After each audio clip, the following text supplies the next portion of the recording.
last 2 years. There's photographs from last year's expedition and this year's expedition. Unfortunately, both expeditions were in the Tibet side, so there'll be a lot of photographs to start off from the Nepal side, and then actual expedition was in the Tibet side. This is the views whenever we were flying over Everest going into Lhasa. It's not often you get a good view of Everest. It's normally cloudy whenever we're flying over. If anybody has any questions for any of the slides, just ask and hopefully I can sort of give you the details. This is Miss Hawley. It's a lady in Nepal that looks after all the climbing expeditions in Nepal. She has a record of everybody that climbs all the Nepal summits. So what she doesn't know, there's no point in knowing. She knows everything about everybody. And she still goes out and interviews the expedition leaders before they go on the climbs. And she actually brought the Morris Minor, or the Volkswagen Beetle, with her whenever she arrived in Kathmandu. So it's an old deal. This is the markets in Kathmandu. Kathmandu to me is a brilliant city, bustling city, and especially this last 5 or 6 years, it has really come on what it has done. The restaurants, some beautiful top-class restaurants that you wouldn't expect to find in a city of Kathmandu. Temples again, loads and loads of temples for sightseeing. Some of the ones here tonight. This is myself and our cook. Whenever I arrive into Kathmandu, I get all the food, buy all the food with our cooks before we head out onto the mountain. And it's strange because you're into the likes of the supermarket and you've maybe got 20 trolleys lined up in the alleyways. People are looking at the and say, what's he doing? Obviously it takes a long time to go through. I'm going a wee bit quick here because I think we're pushed for time and I'm trying to squeeze the timings in. You look at that there and you think that's a lot of food. But you hear people that go on expeditions and say once they get to high camp, 7-7 or 8-3, they don't have nothing to eat. This here is for one person, for one evening meal and breakfast. So you can see there's everything there, sugar, coffee, chocolate, bars of chocolate, dried food, Pringles, and of course then the most important one is the toilet paper whenever you're up there. My job is making sure that every single one of that stuff goes into the bags, because whenever I'm taking the expedition, 7-7 and 8-3, you don't want to get that tent and one of your clients say, there's no food there for me, or this stuff is not in the bag. So I always personally pack the bags myself. This year we had 32 bags to pack, 16 for 7-7 and 16 for 8-3. Packing these 2 drums, taken out to the mountains, and then the Sherpas obviously take the food up to the camp. So it's not as if anybody can get up there and say, oh, I didn't some because I didn't have enough food. So I know personally that the food's there, so they can't turn around and say, no, I'm hungry. Whenever we get to Kadari, all our stuff is brought out to lorries. As you can see, all the foam for the tents. I go out along with the Sherpas before the clients arrive and make sure that the camp is set up perfectly for all our clients arriving. We do give a lot of employment in Kadari. As you can see, everything has to be carried across the Friendship Bridge. So all the locals, obviously employed by a company in Kadari, then carry everything across the Friendship Bridge. It'd be a lot easier if you could drive across and didn't have the work to carry everything across, but then you'd be doing away with employment in the likes of Kadari. This is us heading across into Tibet, China. Again, very strict from here on in, taking photographs of the border crossings and getting the checkpoints. The next photograph is actually from the Tibet side, looking down onto the Friendship Bridge. So the last photograph was taken basically there and us walking across. Again, that's what the road's like. whenever you arrive in the Tibet heading out. So it's not a really good place if you're a drunk driver and you have an accident. So whenever we're travelling and whenever we get to the last village, before we then would head into base camp, myself and the cook, we would buy local meat and fresh meat before we go in. So health and safety in Tibet might be as good as it is here. We might meet the same standards, but we would buy all the fresh food going into base camp. As you see, health and safety it's a wee bit different over there. So what we do is, whenever we get into base camp, the blue drums that the food was all packed into, we would dig that into the ground, and fill it full of ice or water, and then surround it with water, and that's how we keep the food. This is the first views of Everest whenever you're driving in from the north side. As you can see, this year been in very little snow on the mountain. But you'll see in my last pictures that the monsoon came early, and we had to actually walk out from base camp here to get our vehicles, which is over the last, since I've been there in 2006, it's the first time that has ever happened.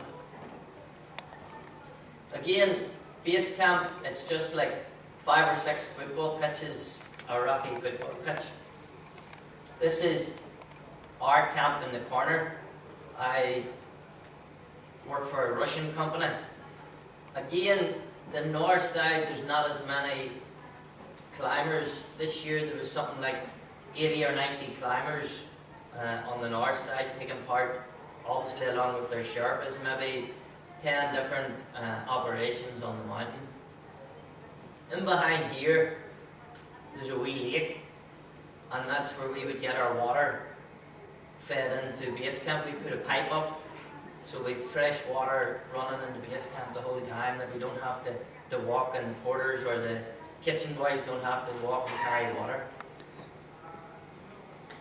Again, that's looking down onto the camp from just beside the lake. As you can see, we're about to take stuff up to higher camps. We've all the yaks in around us. And people talk about the north side, the mountain being dirty as well, but your permit covers you for all your rubbish to be taken away. And this is what these bins here are for. So every rubbish from our kitchen and what's used gets taken here, and then special lorries are brought in and takes all the rubbish off the mountain. So it's not as if there's rubbish left on the mountain from an expedition. So people sort of think, well, you go to base camp, what do you do? So I've done this wee diagram up. It's acclimatization. You start off in base camp, spend there 3 or 4 days, go to middle camp or intermediate camp at 5,800 meters. We would spend 1 night there and come the whole way back down. This year is probably 5-6 hour walk the first time you get up. If you're back down at base camp, 2 or 3 days, and again then you're starting off the whole road again. Middle camp 1 night, advanced base camp at 6,400. You're spending 1 night there, and again we come the whole way back down.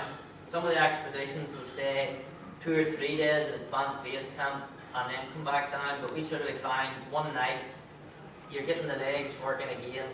Here, coming back down the mountain, you're probably talking 5-6 hours. So really you're covering a lot of distance, and you're keeping the fitness level up whenever you're on the mountain. Again then, 2 or 3 days back at base camp, and the whole thing starts again. Intermediate 1 night, advanced base camp 1 night.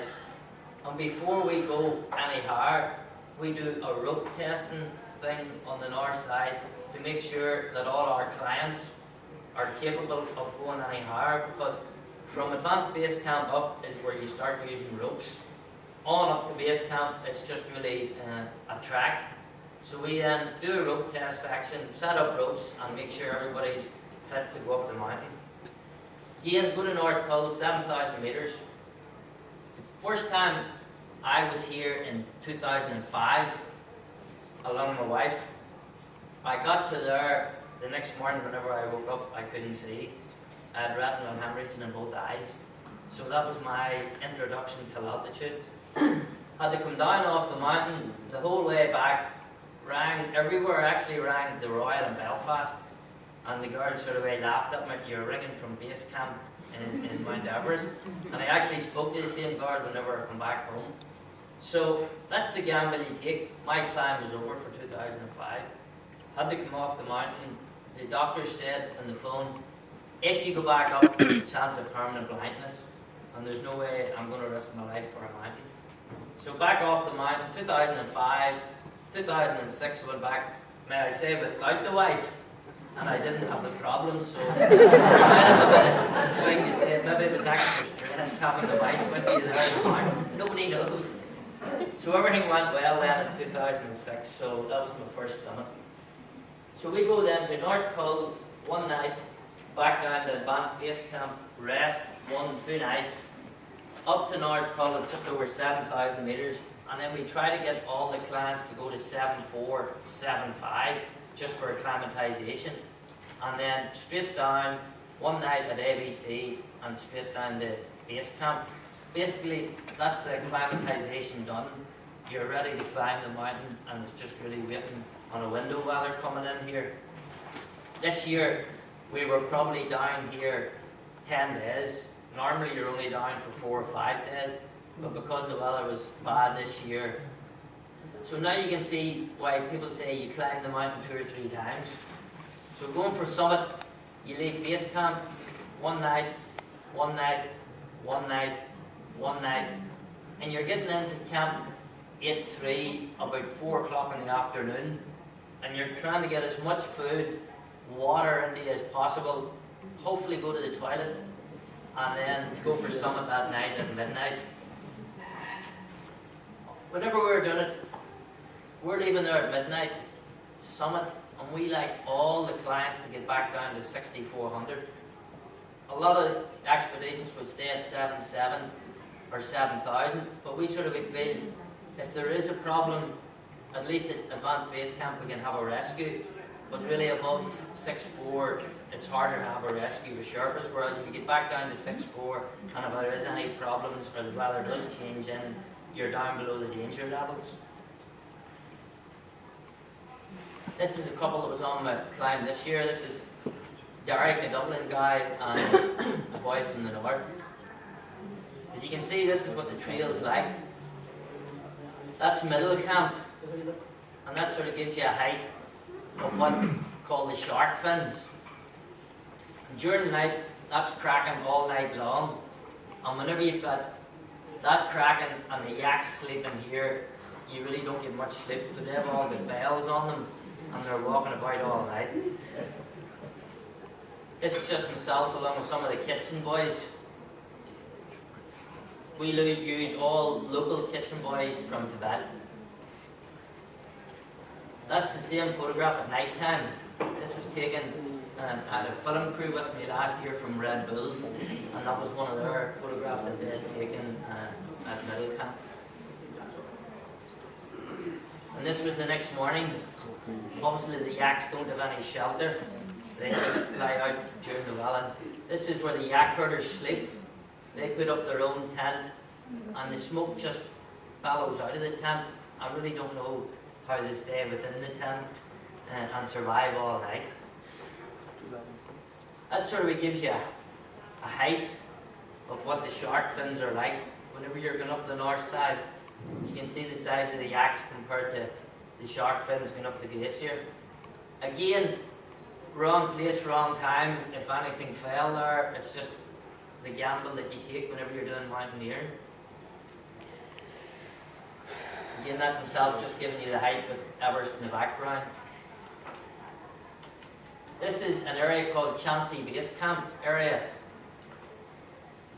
This is where most people would sit down, have a break and a rest whenever you're going from middle camp to Advanced Base Camp. Just sitting here at Chansey Base Camp. The yaks on the north side takes gear right up to Advanced Base Camp at 6,400 metres. Straight up. As you can see, mostly very little snow until you get to 6,400 meters. You can see some of the yards are taking some gear up to ABC. And this is advanced base camp at 6,400 meters. Here, most people have a tent of their own. Most expeditions have a tent of their own. It's the same as a base camp. Whereas middle camp, North Cull, 7, and 8-3, most people share a tent. There's either 2 or 3 people sharing a tent. But here, most expeditions, everybody's got their own tent, one tent per person. This is the puja ceremony. Everybody gets their gear blessed, and the Sherpas, they get all their gear blessed before we go onto the mountain, before we start climbing. This is looking then up to the North Cull at just over 7,000 meters. As you can see the route, the people dotted on it. 2010, there was a slab of ice broke off here, and unfortunately one climber lost his life. But touch wood, there's been fairly stability there since.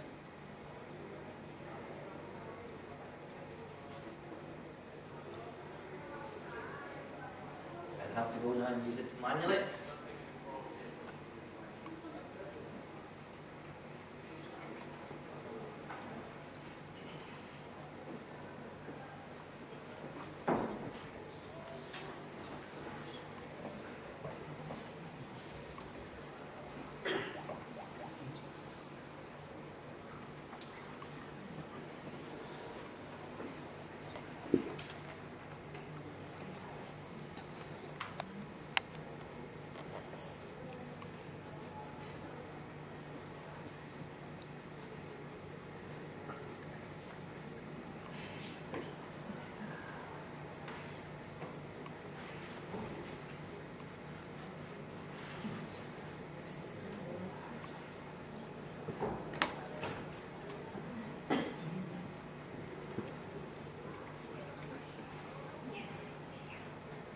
Again, that's just zoomed in.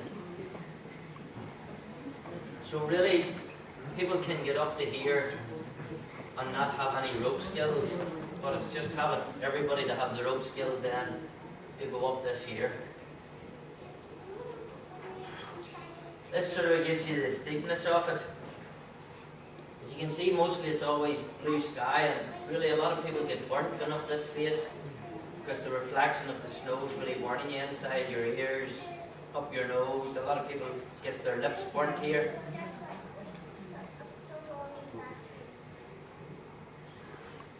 It's just a photograph of me, and this is Chansey in the background. This is the last ladder or two up into the North Cull itself. So last year I was involved with the Red Bull on the highest world record base jump. So I'm going to show you now some photographs from the base jump. I'm always involved in the base jump. Chansey is up this direction, Everest is up the opposite direction. So basically we were doing a climb up here, and the base jumper was going to jump from a rock face here at 7,300 meters. Again, that's us heading up out of, looking down onto the North Cull. The route for climbers for doing Everest is up this way. And very rarely you'll get a photograph from Chansey looking on to Everest. Since I've been on the north side 6 times, I think there's only been 6 of us has climbed Chansey. So nobody actually climbs this mountain unless you have a proper permit. This is Valerie's me giving him the last oxygen before he done his jump. And this is a wee bit of the video that they had put together. Gives you a wee bit of Nepal and the acclimatization.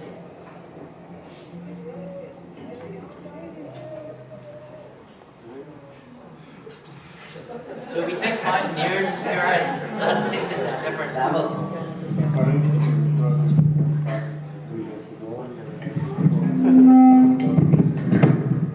Because it's totally unknown area for me. This entity, totally unknown. You can come in Valery's basement brother fast. was a base jumper or skydiver as well. But we But spent unfortunately, 5 days on our way. things didn't go right in one of his There's a lot trips of and temple, he was walking around a unfortunately little bit. It's killed. just for good acclimatization. I've been on many expeditions with Valery all over the world, but now we're here on Everest, the highest mountain in the world, which is Red Bull and completely something different. We have 9 or 10 different photographers and camera crew extreme conditions on the that mountain. make it tough project. All without permission, may I say. We took the cameras in and didn't have a permission, and they didn't put the video out until they were out of China. We are really restricted in climbing. It's getting really up to 7,500 meters at the shortest space of time. Normally it takes us 4 or 5 weeks to get acclimatized to that height, but we really only have 3 weeks. So it's really keeping the team strong, keeping the team healthy, and really getting the acclimatization as fast as possible. The exit spot located 250 meters above the North Cone, below the North Wall of Everest. We found quite good. Valery was landing just at the bottom of the north wall of Everest. Very few expeditions went through that way. The Russian expedition had an expedition there, I think, late 90s, early 2000s, where they were the first to climb the north wall. This is the final climb up to this jump.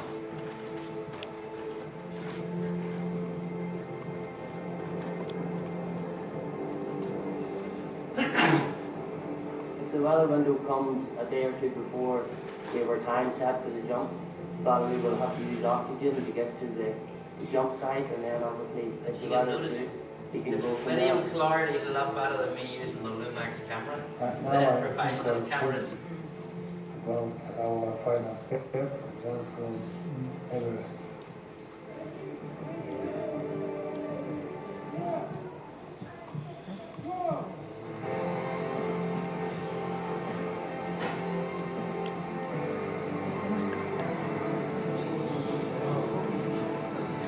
Setting speeds are almost 200 kilometers an hour.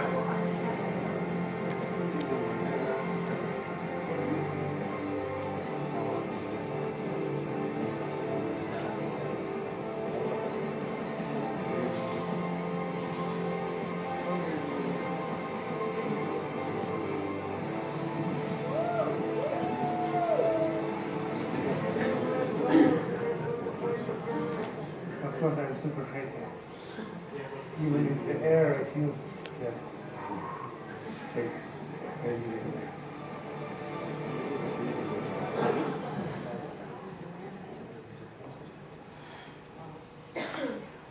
So this is, whenever I'd finished with them, I come back down then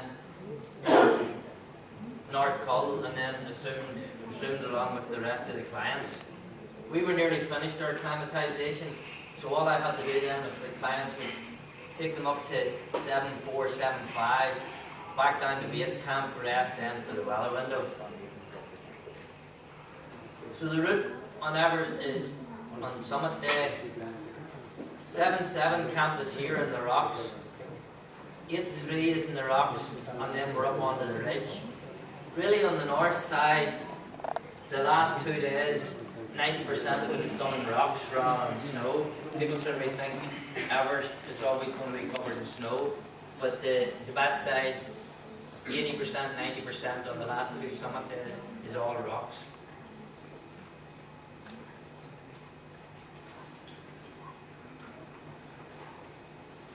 This is looking back down and onto the North Cull from the acclimatization.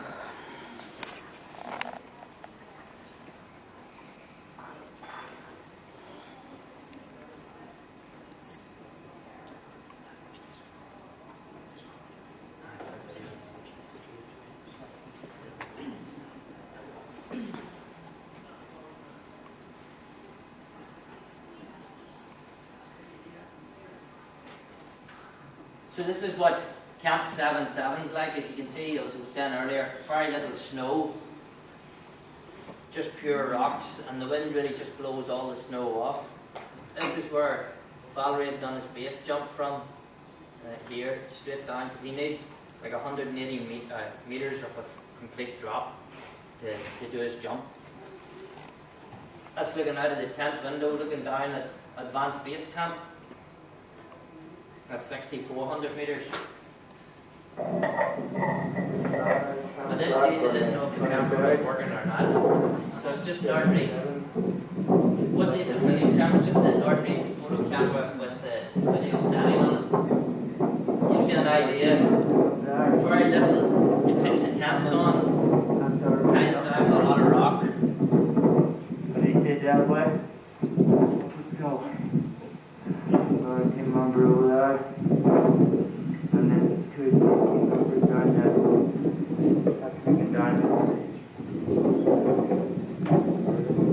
It's looking back down to just over 7,000 meters on the North Col. And then about two.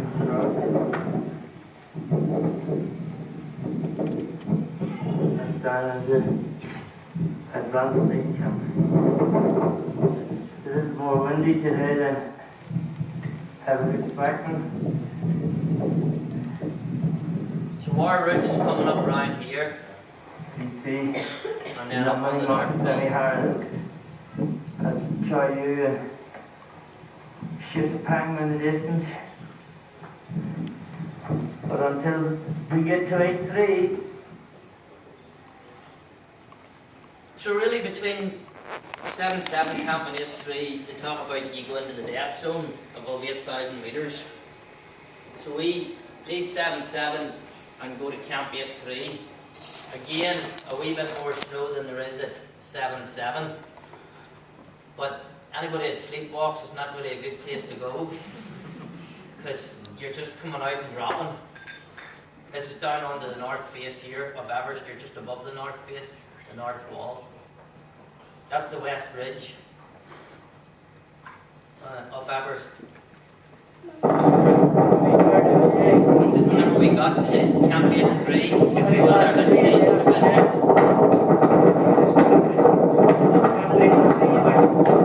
20 minutes ago, I've just done the runnage, checked my set plans, everybody's okay, had a word with them, checked their uptime, and now I'm heading back to my own tent. I've been running, went to see what Camp 7 or Camp 8-3 is like. Just 600 meters from the summit.